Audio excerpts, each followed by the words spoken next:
Walang iyang Rolly yan. Kaya pala kahit anong gawin ko sa bulaklak ko, hindi niya magugustuhan. Dahil ibang bulaklak pala ang gusto niya. So, wala na talagang mangyayari. Babaero. Kunyari. Mix! Kapitan! Madam! Mix! Mix! Kapitan, anong ginagawa niyo rito?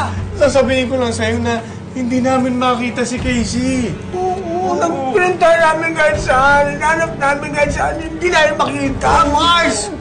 Lumang tugtugi na yan. Ang gusto nyo, makiayon ako sa inyo para magbalik ako dito. Ayoko! Pero madam, maniwala po kayo. Hindi po talaga namin alam kung nasaan si Casey. Siguro, kaya hindi nyo makita dahil ayaw magpakita sa inyo. Lalo na kayo. Subukan niyang umalis. Baka lumitaw. Les! Les! Pero madam, talaga hindi namin nakita. Namin alam. Totoo. May naghahanap po sa inyo. Naku, Puli! Bakit? Kayo po ba si Miss Molina? Oo, ako si Mrs. Molina. Ako naman si Mr. Molina. Bakit ano nangyari?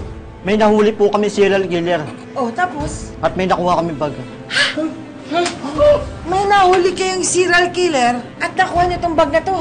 Eh, sa anak ko to eh. Kay Casey to. Sigurado ako. Ano yan? Oo, eh, akong bumili nito eh. O, ayan oh, tandang-tanda. Nakalagay, Casey Molina. Nasaan si Casey?